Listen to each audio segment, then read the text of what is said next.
An-nasu arba'atu anwa. Orang itu 4 macam. Manusia itu 4 macam. Nanti kita golongkan di mana diri kita ini.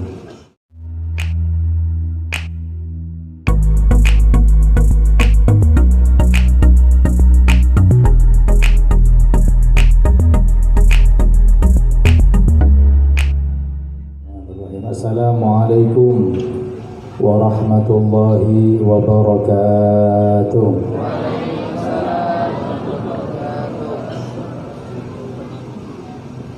Alhamdulillahi rabbil alamin. Wassalatu wassalamu ala ashrafil anbiya'i wal mursalin. Sayyidina wa habibina wa syafi'ina wa qurrati a'yunina Muhammad Sayyidil anbiya'i wal mursalin wa sayyidish syuhada'i was salihin. Salawatu rabbi wa salamuhu alaihi wa alaihim ajma'in, amma ba'du. Subhanaka la ilma lana illa ma 'allamtana innaka antal alimul hakim. Rabbi shrah li sadri wa yassir li amri wahlul 'uqdatam min lisani yafqahu qawli. Amin ya rabbal alamin. Hadratal kiram, para alim ulama, para sesepuh, wabil khusus kepada al-mukarramah Ibu Nyai Hajah Badi'atus Shalihah, kepada Ibu Nyai Hajah Latifah yang saya muliakan, pengasuh Pondok Pesantren An-Nur 2, Kiai Haji Fathul Bari, dan semua para kiai, Kiai Haji Ahmad Zainuddin, Kiai Husni Mubarak, Kiai Haji Ahmad Syamsul Arifin, Dr. Andes Gus Haji Khairuddin, Gus Haji Didi Nur Ahsani, Agus Helmi Nawali, Agus Fazlur Rahman, dan semua para kiai, para alim ulama.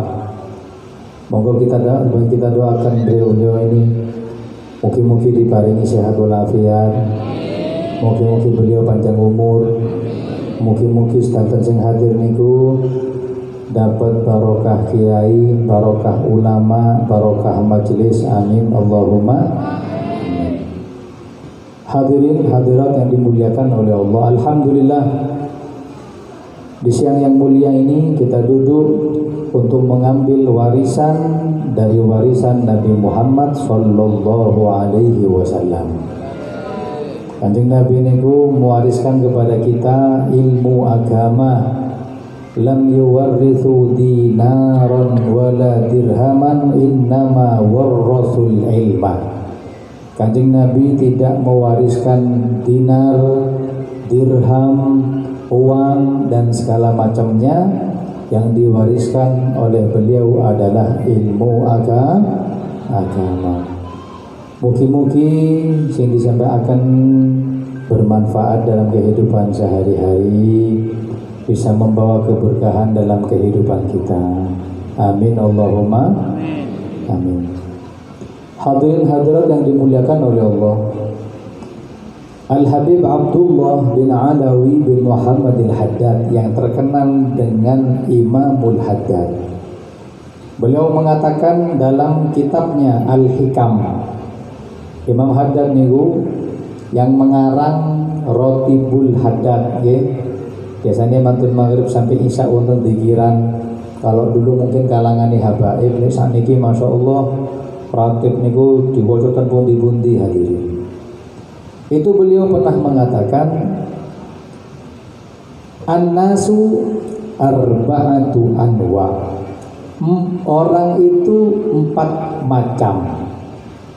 Manusia itu 4 macam. Nanti kita golongkan di mana diri kita ini. An-nasu arba'atu anwa, manusia itu ada 4 macam. Yang pertama, Ini golongan yang paling tinggi. Siapa? Man tayassarat lahu matalibuhul ukhrawiyah wa ta'assarat lahu matalibuhud dunyawiyah.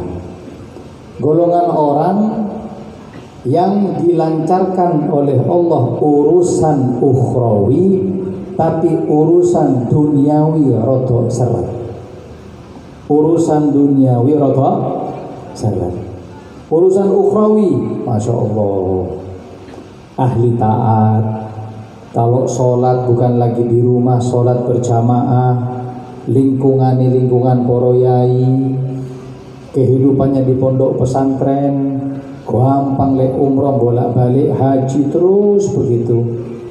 Kalau sholat malam gak tahu ninggal, sholat duha gak tahu ninggal. Urusan ukhrawi mudah, tapi nyun sewu urusan duniawi agak sulit. Setiap kerja gagal, tanam modal gak jadi, investasi hancur, semua yang dia inginkan urusan duniawi dipersulit oleh Allah. Ini golongan pertama. Kata beliau yang pertama, faulaika min wurrathin nabiyyin, yang golongan ini adalah pewaris Nabi Muhammad sallallahu alaihi wasallam. Kanjeng Nabi niku urusan ukhrawi sudah nggak usah kita bahas. Bagaimana sholat beliau, ibadah beliau, ya. Beliau ini diciptakan oleh Allah. Jasad kanjeng Nabi niku hadirin, jasad yang memang dibentuk untuk ahli ibadah. Gak tahu capek. Ya panjenengan mungkin ngireng kanjeng Nabi niku lek wayahe salat sampai bengkak kedua kakinya. Nggih napa nggih? Lah menurut kacamata kita kan seakan nggih. Kasihan kanjeng Nabi sampai bengkak. Lah apa mokso-mokso? Loh, jasad kanjeng Nabi tidak merasa capek, tidak merasa sakit dengan bengkaknya kaki itu. Dan napa kanjeng napa Habib? Nggih sebab jasad itu beda. Memang disetel oleh Allah ahli ibadah. Lah awak-awak iki kita ini memang sebagian mungkin para yai, nggih, para aulia memang disetel seperti itu, tapi kita yang awam mboten saged niru kadang hadirin. Ayo panjenengan kadang sampean yo trawih leren kok. Nggih. Trawih itu sudah 20 paling awalnya tok 10 hari pertama. 11 hilang wisan. Tapi ceritanya masya Allah, aku Ramadan singen niku masya Allah istiqomah. Istiqomah apa? Istiqomah leren aja. Kenapa kita capek ketika ibadah? Kadang yun sewu hadirin, jangan sampai tahajud qobliyah ba'diyah niku lho, waduh wangele. Nah nggih, apalagi musafir. Musafir itu kadang kalau sudah di jamak takdim, jamak takhir, qobliyah ba'diyah enggak usah wisan. Ya napa nggih? Koyo-koyo wis oleh pahalae. Kenapa? Badan kita enggak disetel ahli ibadah. Lek Kanjeng Nabi enggak bisa. Beliau ini bukan cuma sholatnya, puasanya, puasa ayyamul bid itu, puasa tanggal 13, 14, 15 tiap bulan Hijriah. Itu buat Kanjeng Nabi senang, kewajiban buat beliau. Ya dhewe nek gak Ramadan gak poso hadirin. Ya nggih. Ya mungkin kemarin Arafah panjenengan poso nggih. Kesunahan ini kula mulai tanggal 1 sampai tanggal 9. Nek boten saged 9 hari, 2 hari. Hari Tarwiyah dengan hari Arafah. Nek boten saged ya minimal sehari hari Arafah. Kula tanglet iki sing kofian ae wis. Sampeyan milih sing 9 hari napa 2 hari napa sehari? Sehari iku kadang yo takok. Iki pahalane opo sih? Oh, no kadang ya. Nek kalau pahalane gak usah poso wis. Gak bisa kita niru beliau ini, mungkin ada batasannya. Tapi Kanjeng Nabi punya jasad ini memang dibentuk ahli ibadah. Bahkan pernah dalam riwayat disebutkan, dalam kitab sirah disebutkan, Kanjeng Nabi niku setelah pulang dari peperangan, beliau menaiki kendaraan onta. Dituntun sama menantu beliau Sayyidina Ali Setelah beberapa kilo, Nabi mengatakan, "Hei Ali, ayo gantian, aku tak mudun sampean munggah." Kata Sayyidina Ali, "Oh jangan Kanjeng Nabi, saya ini kan menantu nggih murid. Panjenengan tetap di atas, saya tetap nuntun." Kata Sayyidina Ali, kata Rasulullah, "Jangan wis, cek sampean istirahat, sampean munggah, aku sing mudun, aku sing nyekel tali kekang ini." Boten purun hadirin, gak mau saya. Wis ta, tetap gak mau. Akhirnya Nabi mengatakan begini, "Hei Ali, ketahuilah, kalaupun saya turun nuntun kendaraan ini sampai beribu-ribu kilo, beratus-ratus mil, itu badan saya gak capek. Kenapa? Karena Allah sudah angkat kepayahan dalam diri saya. Jasad Kanjeng Nabi beda dengan jasad yang lainnya." Allahumma shalli ala Muhammad. Makanya Kanjeng Nabi itu untuk urusan ibadah, Masya Allah. Lah golongan yang pertama ini kata Imamul Haddad, golongan yang urusan ukhrawinya lancar, urusan duniawinya rata seret. Kanjeng Nabi gimana? Iya, urusan ibadah lebih lancar, urusan duniawi Nabi memilih fakir. Saya katakan Nabi tidak miskin, tapi Nabi memilih miskin. Ulama mengatakan fakir Kanjeng Nabi, miskin Kanjeng Nabi niku ikhtiyari, ancene milih miskin. Benten kula kali panjenengan, lek awakmu iku jane miskin yo takdire miskin wae. Nabi itu milih miskin. Uridha alayya bathau Makkah dzahaban. Pangeran itu pernah menawarkan kepada saya bukan lagi harta. Napa? Tanah Mekah itu jadi emas. Saya berjalan bukan di atas karpet merah lagi. Napa? Di atas emas. Terus Nabi mengatakan, "Gak mau aku." Kenapa? Takut umat boten saged nututi saken umat. Cukup saya sehari kenyang, sehari lapar. Sehari kenyang, sehari lapar. Berarti pilihan Kanjeng Nabi miskin itu tidak lain cek umat saged nututi hadirin. Makanya kalau kita ini ngikut Kanjeng Nabi bukan saged. Kanjeng Nabi itu hadirin, kalau karepe dhewe nyun sewu. Kalau Kanjeng Nabi pengin kaya, gak mikir awak-awak iki gampang. Contoh. Kanjeng Nabi niku nanti melebet waktu itu giliran Sayyidatuna Aisyah. Pas melebet niku tanglet Kanjeng Nabi, "Aisyah, apa kamu punya makanan?" Kata Siti Aisyah, "La ya Rasulullah, ma wajadna illal ma." Gak ada Kanjeng Nabi, saya punya air putih tok. Oh ya wis. Langsung Nabi mengatakan, "Ya wis, idzan inni shaimun." Ya wis aku tak poso ae. Nah ini pelajaran bagi umat. Kalau panjenengan masuk ke istri, mungkin istri sibuk dengan anaknya yang masih bayi, gak masak. Ya apa? Ikut akhlaki Kanjeng Nabi. Tapi gak mungkin lek sampean melebet, "Dek, sampean gak masak." Anu masing cilik rewel. Ya wis, aku tak poso ae. Oh. Ono sampean ngono? Gak bakalan muring-muring lek sampean. Kadang belum jenis 100 kalau hari iwak tahu. Waduh, gegeran wisan. Bendino tahu makanya budak aku pangane tahu tok iki. Ngene mboten? Lah Nabi mengatakan apa? Idzan inni shaimun, aku tak poso wae. Ulama mengatakan panjenengan boten saged nututi posone, minimal nututi sabare. Ngene wae. Lek poso gak mungkin wis duduk modele. Tapi lek sabar ya wis minimal. Wis gak apa-apa sampean masak itu apa lah terserah. Setelah itu saya tak nunggu sambil sholat-sholat, ayo makan bersama. Itu akhlaknya Nabi Muhammad sallallahu alaihi. Makanya miskin Kanjeng Nabi niku ikhtiyari, pilih miskin biar umat saged nututi. Lho, lek Kanjeng Nabi nyun sewu karepe dhewe gampang hadirin.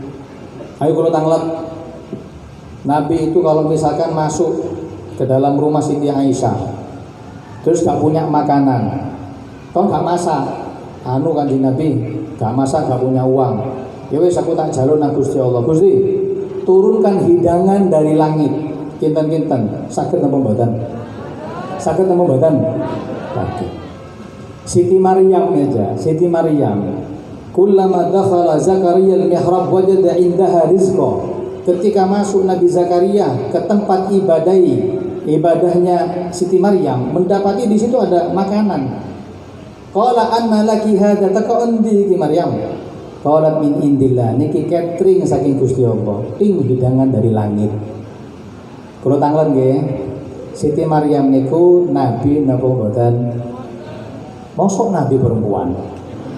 Lagi, Siti Maryam bisa datangkan yang namanya rezeki dari langit. Mosok Kanjeng Nabi yang Sayyidul Anbiya boten saged hadirin. Waduh, gak mungkin lah.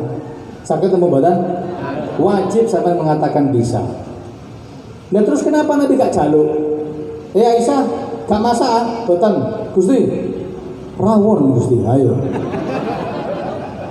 Ayo, kenapa gak minta Kanjeng Nabi?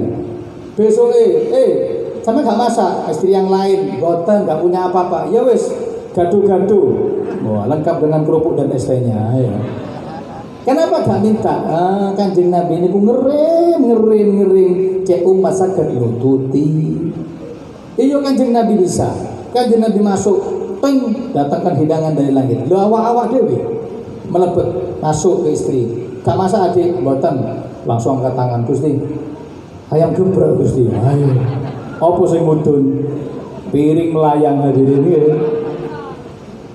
Gak bisa. Kalau Nabi karepe dhewe gampang makan di surga, minum di telaga, sholat bisa dilipat, semuanya bisa bagi Nabi. Nabi itu apa yang tidak diberi oleh Allah? Untuk kehidupan duniawi, karena Nabi milih miskin, Allah gak ngasih.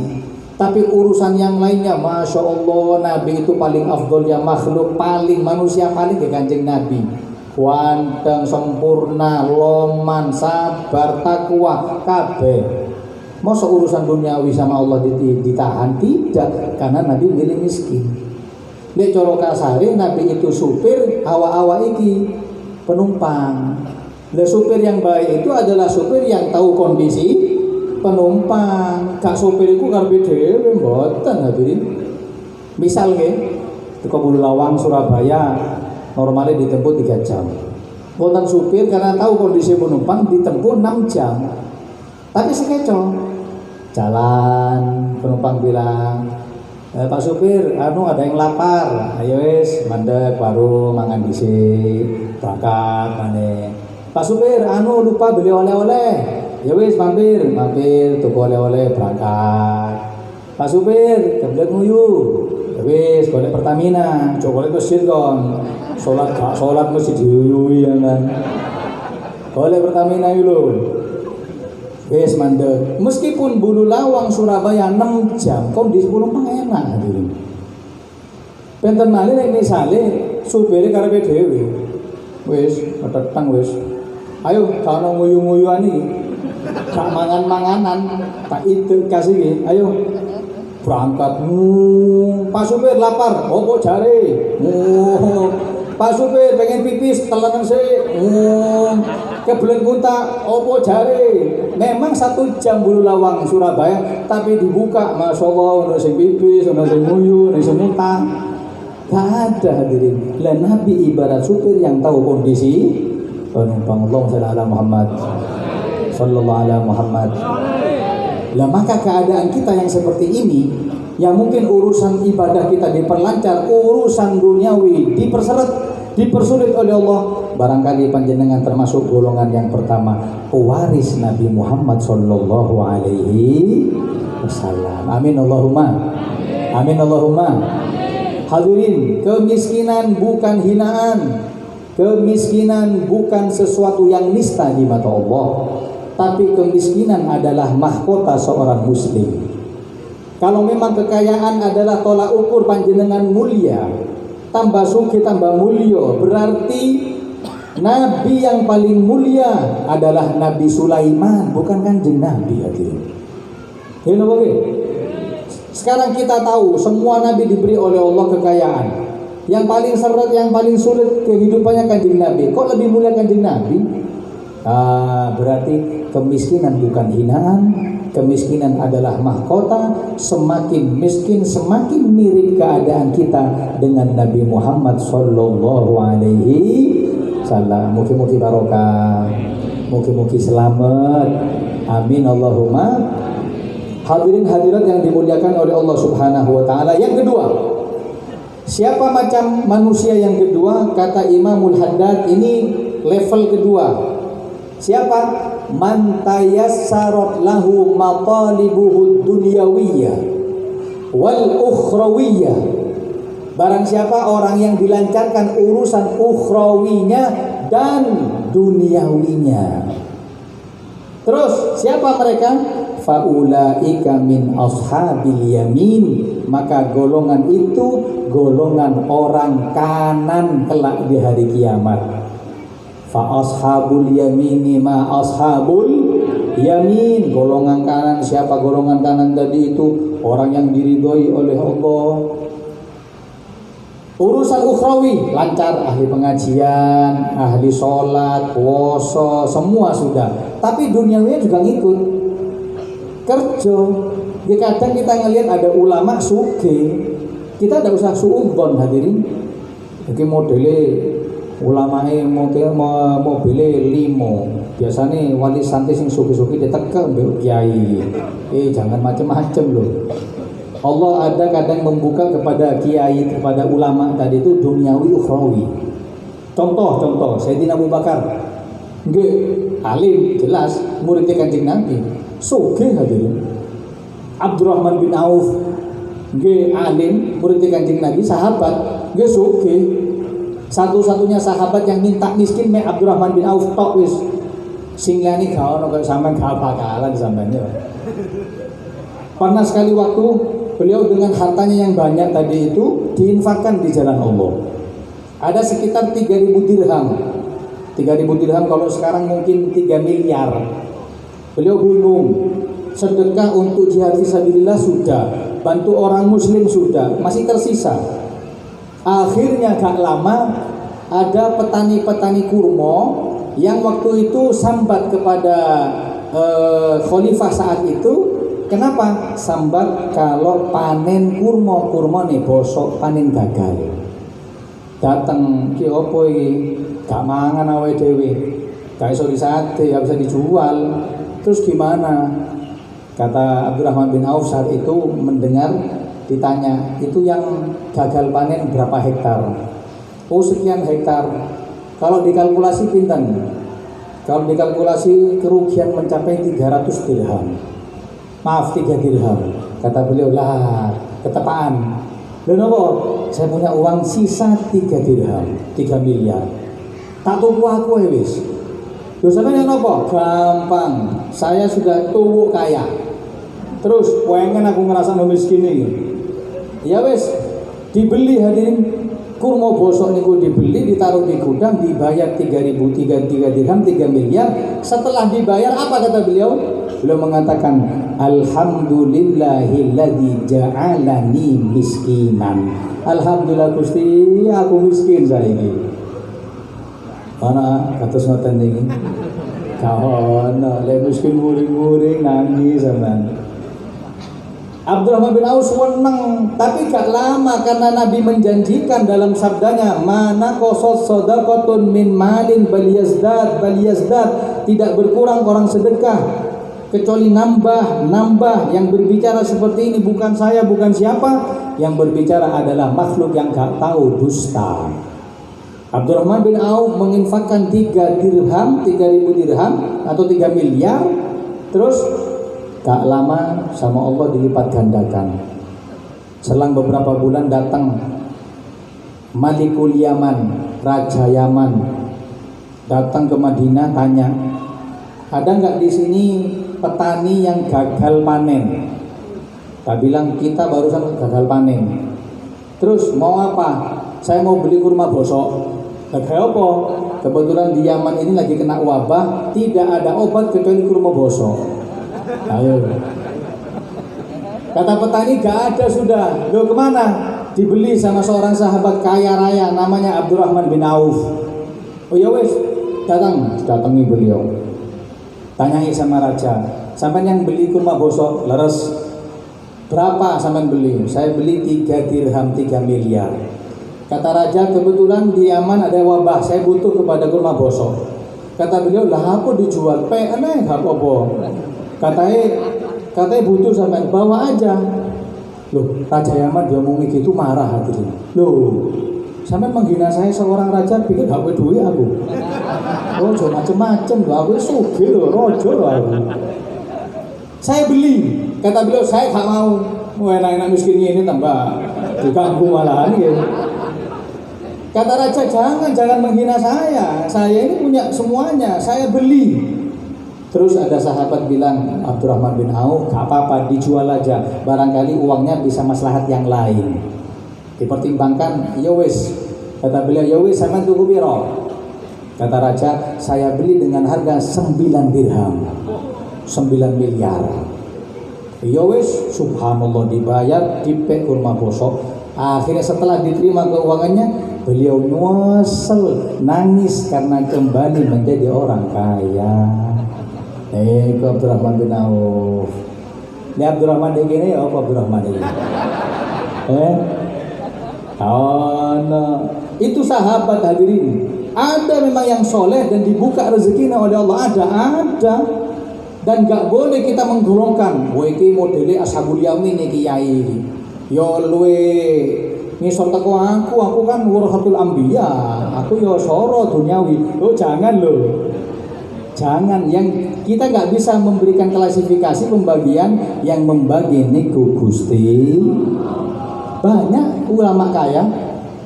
Habib Ali Habsyi, Sohibul Maulid Situ Duror niku, waya lo niku.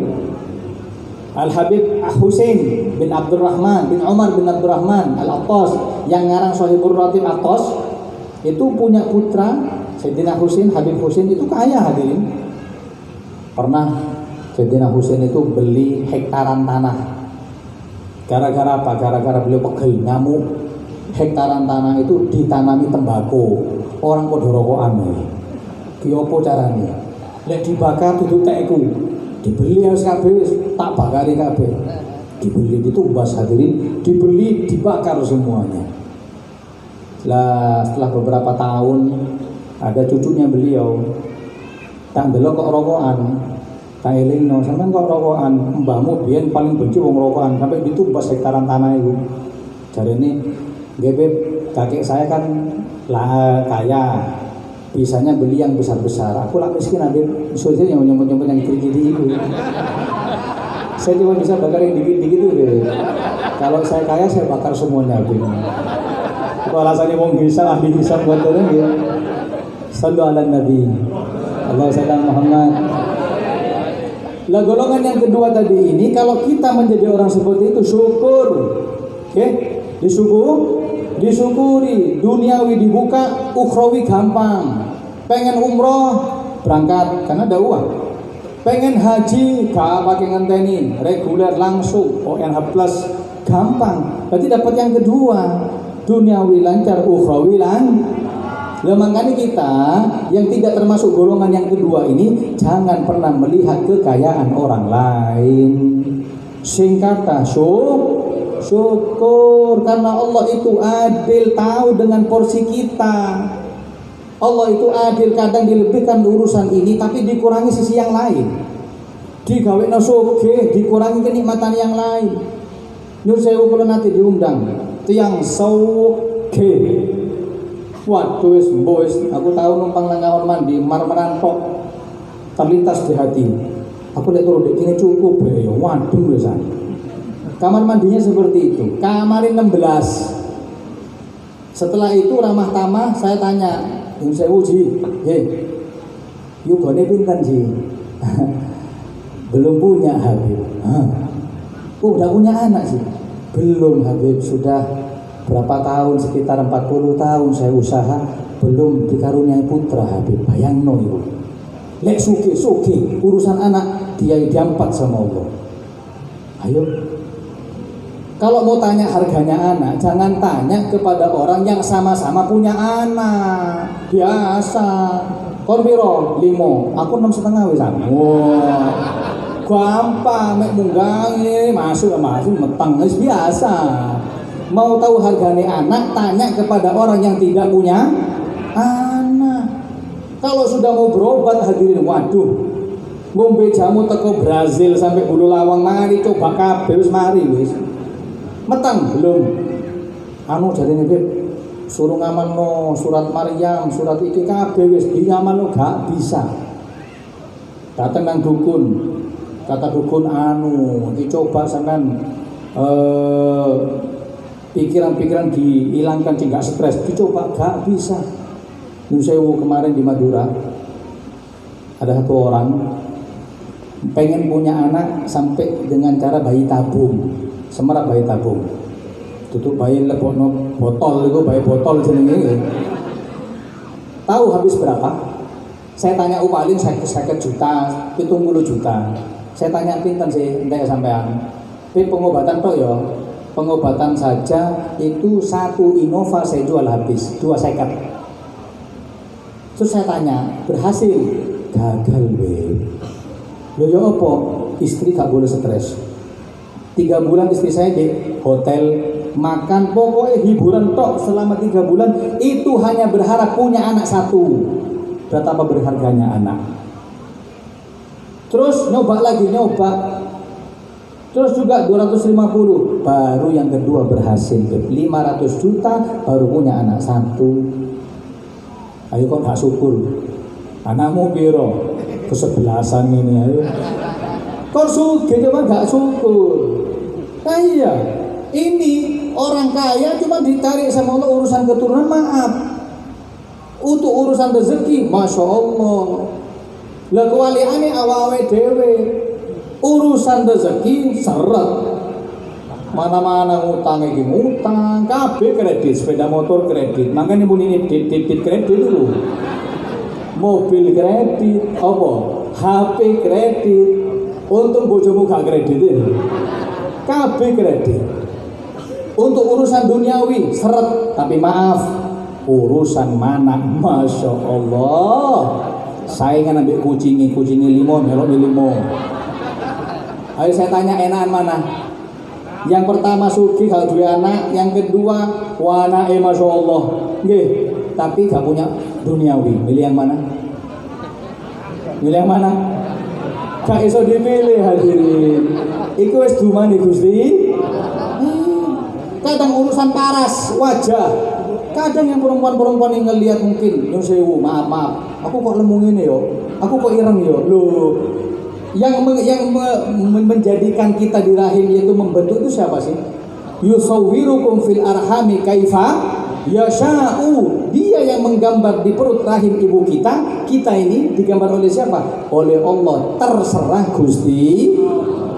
Diberikan hitam, ada kelebihannya. Diberikan putih, ada kekurangannya. Ada perempuan, waduh, wayu, wis irunge mantung lancip, kayak warna banget, tinggi, mata kayak kucing, kayak muni meong, kucing itu. Tapi subhanallah, kelebihan di wajah apa kekurangannya? Ngapunten nggih, gak patek krungu. Ayo, sehat, ayo, gelem sampean, ayo gelem sampean. Wayu lho iki, koyok Miss Universe tau pira lho. Tapi gak mireng, budek, gelem. Gak mau. Kewaliane apa? Gak ono potongan ayu blas, yo lemu endek. Ireng, jerawatan, keriting, wah tepak wis. Paling takut kalau sudah cermin berkaca kepada dirinya sendiri. Astagfirullah. Tapi subhanallah, Allah kasih kecerdasan akal. Apapun yang dia pegang barokah. Dodolan iki payu, buka bisnis ini laku, semuanya Allah berkahi di sini. Sekarang saya tanya, milih mana sampean? Ayu tapi budak atau muelek tapi sugih? Ayo. Boten saged dhewe. Gak bisa, dumane Gusti Allah. Kita ini plus minus, ada apa melihat rumput tetangga lebih hijau, melihat kekayaan orang lain lebih baik, belum tentu seenak yang kita bayangkan hadirin.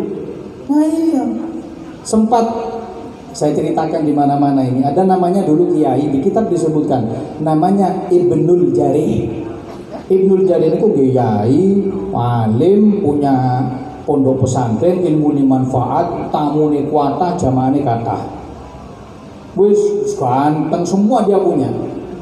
Sampai ketika yai ini keluar dari dalam itu lihat-lihat ngecek-ngecek pondok pesantren, ada satu santri nyeletuk ngomong gini, mahat mustari kabenil jari, kau ono wong sing seneng uripe katose guruku Ibnul Jari. Masya Allah, semua punya duniawi ukhrawi, gak ada seperti ini. Koyok-koyok gak ada kekurangan nih. Lo kok omongan seperti itu, omongan santri itu didengar oleh kiai. Dipanggil, siapa sing ngomong? Sanes kula ya. Lho sapa sing ngomong ayo ngaku? Sanes kula. Ayo lek tak hukum kabeh. Akhirnya satu, dalam yai. Ngomong apa kok?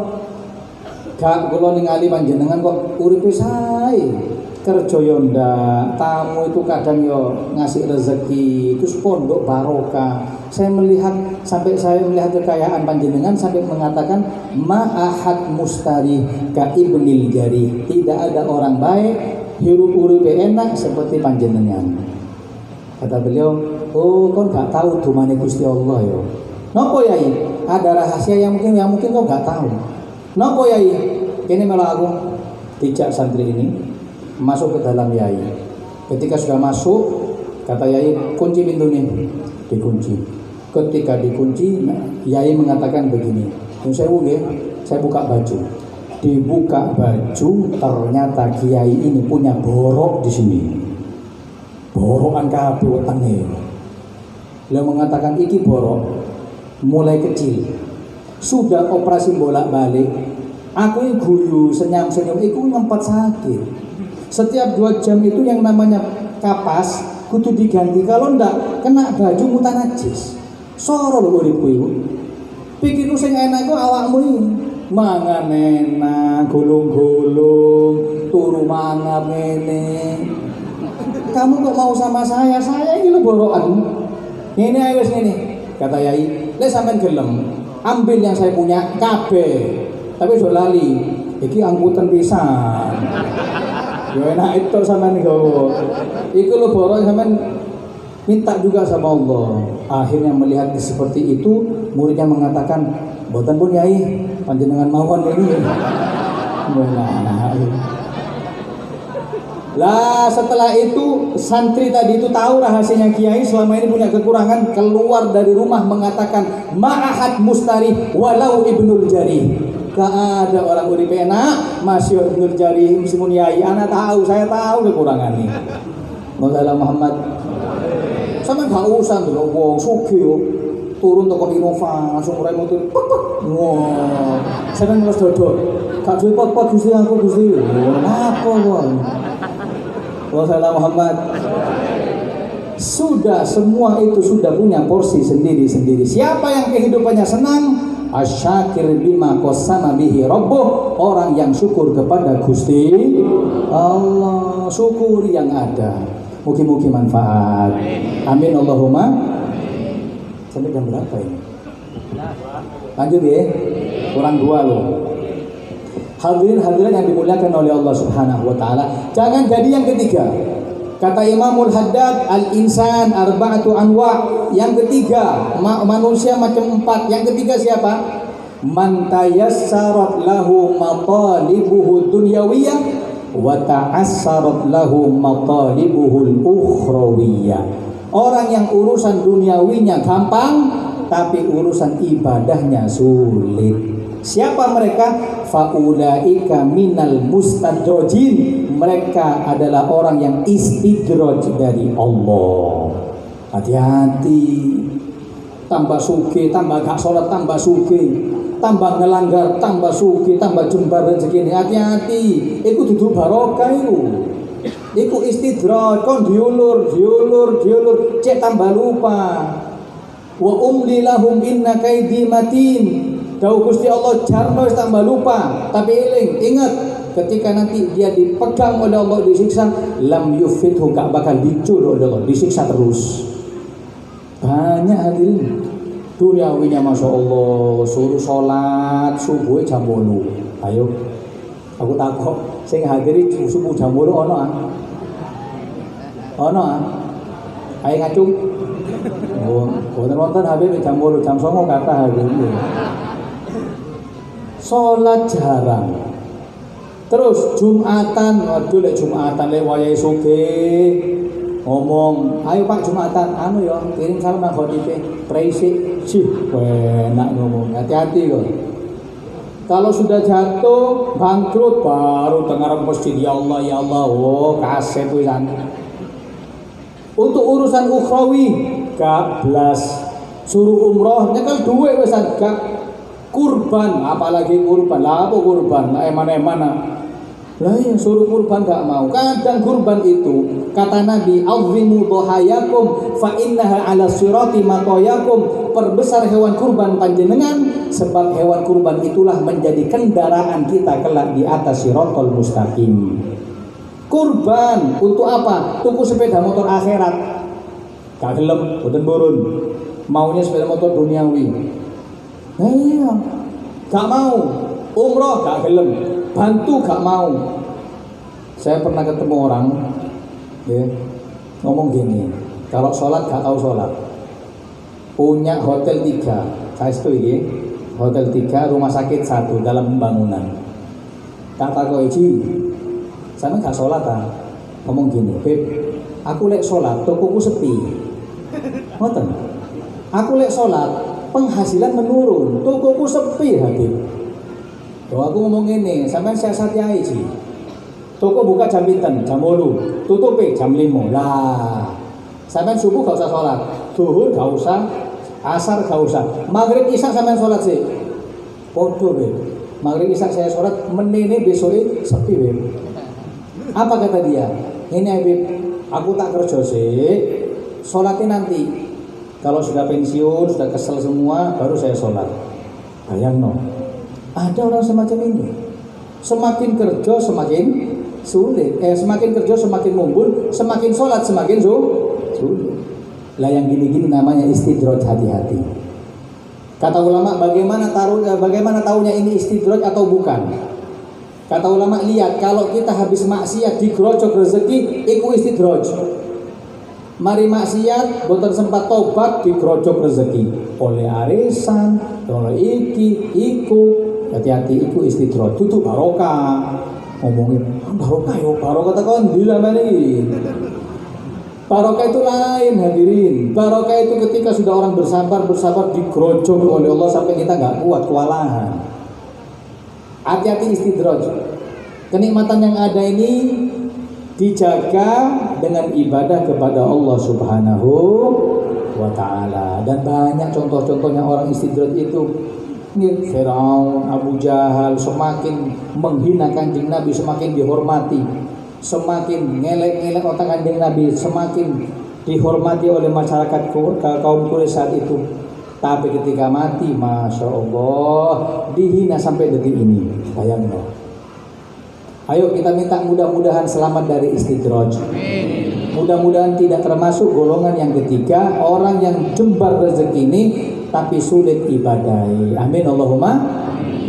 Hadirin murawu, hadirin hadirat yang dimuliakan oleh Allah. Yang terakhir, siapa golongan yang keempat? Ya ini yang kita takutkan. Siapa? Man ta'assarat lahu maqalibuhud dunyawiyah wal ukhrawiyah. Orang yang seret rezeki zahirnya, duniawinya seret, bukan juga ahli ibadah. Soro di dunia, soro di akhirat. Iki kena menan wis. Siapa mereka? Faulaika minal mamqutin. Mereka golongan orang yang dimurkai Gusti Allah. Kadang totolan iki gak payu, coba bisnis ini gak payu, suruh sholat muangele, suruh sholat gak kok awis. Hati-hati lu. Sudah dibilangi kalau mungkin sholat gak ya. Sing sering iki apa? Utang riba itu. Sudah pernah jatuh gara-gara riba mana? Wah, pinjamannya cuma 0%, 0% itu riba. Orang riba itu dapat dua kemurkaan. Pertama, dia jatuh tukaran oleh Allah. Sampai dia tukaran sama kiai itu nggak boleh, takut keweden. Apalagi dijak tukaran Kanjeng Nabi. Ya Allah, naudzubillah. Apa mana dijak tukaran Gusti Allah. Hati-hati dengan riba. Tahu riba? Waduh repot. Wes tahu usah riba-ribaan. Bunga, tahu bunga? Itu kembang, itu kembang. Bunga itu persen lo. Nah itu hati-hati.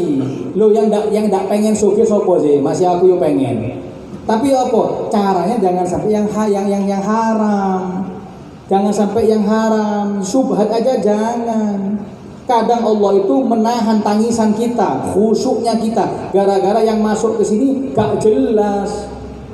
Sampai Imamul Haddad dalam kitab yang lain mengatakan, tanda sebab orang maksiat yang keempat apa?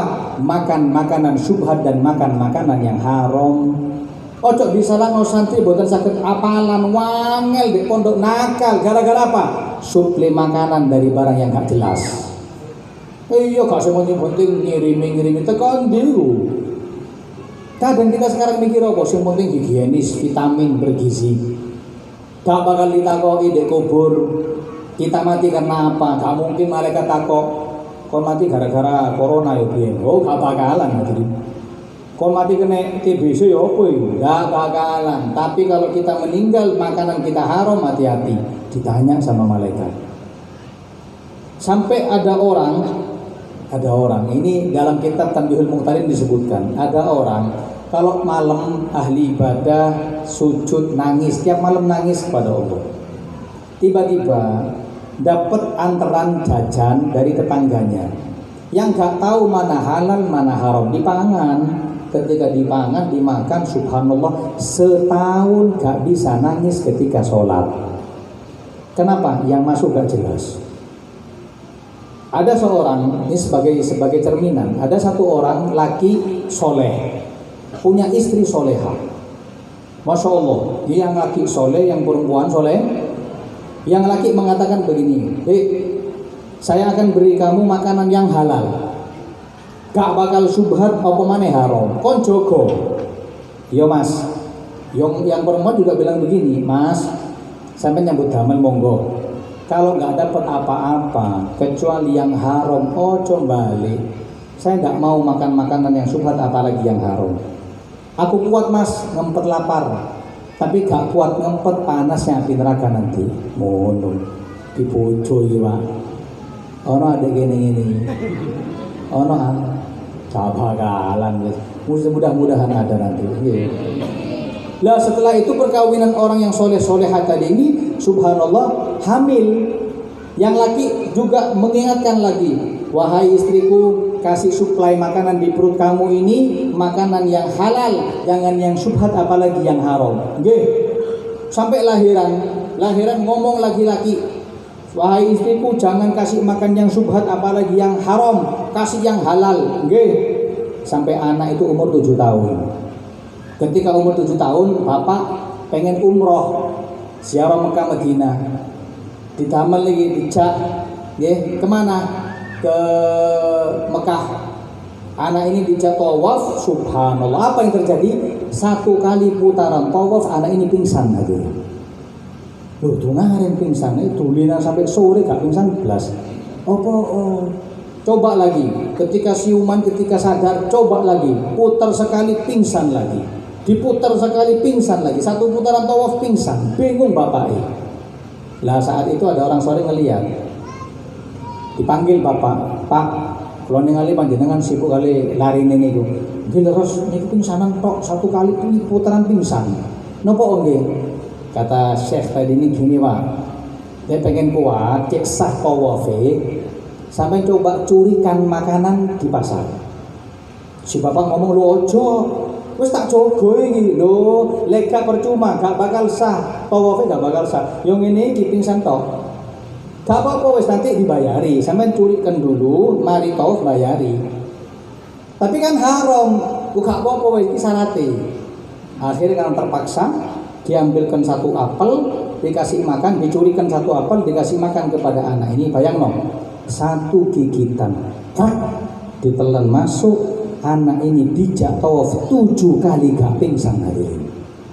kuat sampai sah tawafnya. Setelah itu ayah tanya, loh kok saniki kuat nggih? Kata Syekh, langge, ya napa gak kuat? Lho napa? Tadi belum ada makanan yang haram itu masuk, satu kali tawaf pingsan. Iya bener, kenapa? Melihat anak ini tawafnya malaikat di langit. Boten giat, arek umur 7 tahun gak kuat lihat malaikat tawaf sampai ke aras. Terus niki lah satu makanan masuk dihijab oleh Allah. Ya Allah, terus ya nopo, saya pengen anak ini kembali lagi. Kata si Syekh tadi itu gampang. Ya apa? Sampai ngaku bayarono. Oke, datang si bapak dibayari, terus ngaku. Akhirnya yang tadi di perut anak yang haram sekarang menjadi halal. Pas dicoba, sampai coba kata Syekh, ajaan mana tawaf? Dia ajak tawaf satu kali, subhanallah pingsan lagi hadirin. Le anak ini menjadi seorang ulama yang terkenal dengan nama Abu Yazid Al-Bustami. Bayangin yang beliau punya perkataan begini, man hafidha ismi dakhalal jannah, sing apal jenengku tak jamin masuk surga. Wih kok Abu Yazid kok cilik sudah dijaga hadirin. Loh anak kita bukan satu kerak sing haram, kabeh haram ya. Bapake gak jogo, pokoke entuk duit kirim. Ngapal wangel hadirin. Saya pernah ketemu santri nyun sewu, gak punya bapake gak punya kiriman, bapake gak punya tukang bangunan. Nyun sewu. Kalau lapar cerita sama saya. Karena kalau lapar ya apa? Saya ke kantin, Beb. Saya ke kantin, saya ngeliat teman-teman saya makan, saya ngerasa enak ya makan, pulangnya aku kenyang. Nyuci baju 4 tahun gak pakai sabun, pakai air banyu tok. Tapi Pak, masya Allah barokah tuh. Dengan kehidupan sulit di pondok seperti itu gak dapat kiriman cuma teko kiai. Itu pernah bilang sama saya, Habib simak hafalan saya. Tapi gak saya hafal sih, tak delok sekali langsung hafal. Bayang no, moco sepisan setoran hafal hadirin. Itu kalau sudah sini dijaga, iki main. Lah anak kita gak dimanja di pondok, iki ditupukno kabeh. Kalau bentuk HP apalagi hati-hati. Jangan nyangoni anak sama HP.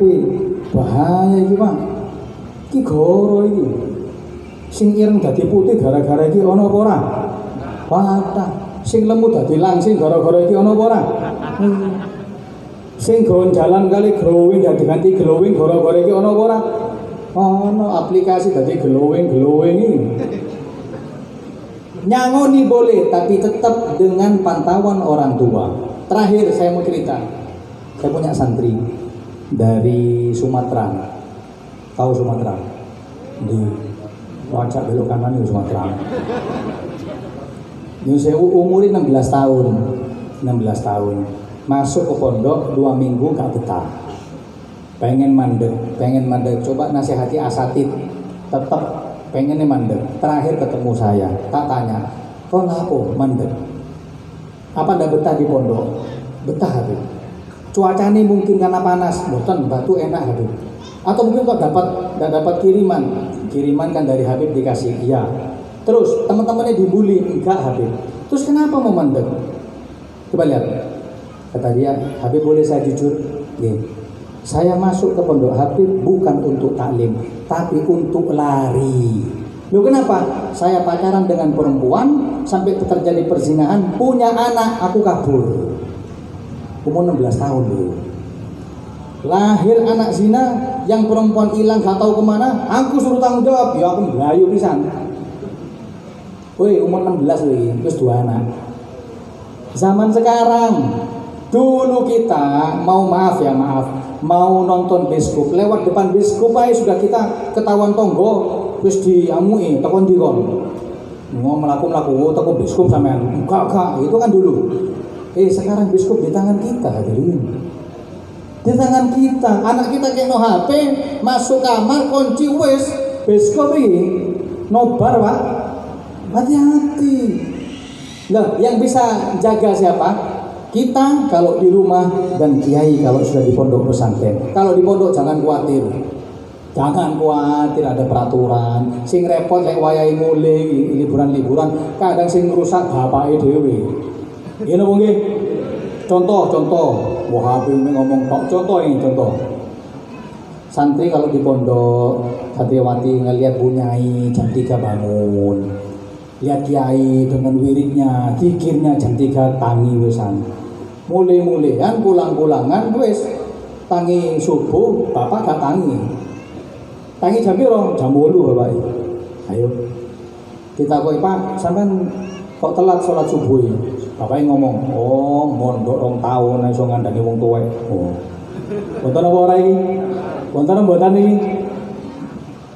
Anaknya ngomong, "Pak, jare yai kalau nggak sholat umur 10 tahun itu dipukul." Bapaknya ngomong, "Iya 10 tahun, aku 50 wisan." Oh. Lek 50 gak usah dipukul, disembelih. Kadang yang merusak anak di mana? Di rumah kita. Selaman sama orang yang bukan mahram gak apa-apa. Loh, ya sandangi yai bukan saged yo yai kan keturunan bagus-bagus. Awake dhewe kutene sapa gak apa-apa titik-titik. Loh. Siapa yang merusak? Wali santri. Jangan hadirin. Kalau mau sukses 3 hal. Santri mau sukses 3 hal. Pertama, anaknya harus rajin. Kedua, kiainya yang cinta kepada santri. Ini pasti. Kalau kiai cinta kepada santri, pasti. Yang ketiga adalah dukungan orang tua. Satu aja nggak bisa, gagal. Santri getu, ya ini cinta, nah, orang tua ini ngerusak, gak jadi uang. Santri ini beling, orang tua ini dukung, yainya cinta, gak jadi. Atau kualian apa? Kiai gak cinta belas, anak yang beling. Kadang pohon mangga punya kiai kembun habis gara-gara santri. Terus gimana? Gagal jadi 3 ini. Anaknya sergap, orang tuanya dukung, kiainya cinta kepada si anak. Jadi ulama hadirin. Ayo ikut didik. Saya ingatkan kepada panjenengan para wali santri, masukkan ke pondok pesantren, ke madrasah, bukan seperti panjenengan ngasihkan baju ke tukang jahit, langsung jadi. Menurut panjenengan koyo iki gak. Iki duduk tailor begini. Tahu-tahu aku pengen anakku pintar hafid Quran loh. Dipikir sulapan lah begini. Dididik iso alhamdulillah. Kalau tidak minimal dapat barokah pondok jadi wong soleh. Amin Allahumma. Ayo dukungan orang tua ketika santri-santriwati pulang untuk mendidik juga sebagaimana di pondok pesantren. Mugi-mugi barokah. Mugi-mugi selamat. Mudah-mudahan anak-anak kita dijadikan anak yang soleh-solehah. Mudah-mudahan keadaan kita dijadikan keadaan yang lebih baik. Mudah-mudahan santan niki panjang umur, sehat walafiat, jembar rezeki nih, kabul hajat. Mudah-mudahan diparingi anugerah yang paling besar, meninggal dalam keadaan husnul khatimah. Amin ya rabbal alamin. Monggo tutup dengan doa. Bismillahirrahmanirrahim. Alhamdulillahirabbil alamin. Allahumma shalli wa sallim ala sayyidina Muhammad wa ala ali sayyidina Muhammad. Allahumma ja'al jam'ana hadza jam'an marhuma wa tafarruqana min ba'dihi tafarruqan ma'suma wa la taj'al fina wa la ma'ana shaqiyan wa la mahruma. Rabbana atina fid dunya hasanah wa fil akhirati hasanah wa qina adzaban nar. Wa sallallahu ala sayyidina Muhammad wa ala alihi wa sahbihi wa sallam. Walhamdulillahi rabbil alamin. Taqabbal minna bi hurmatil Fatihah.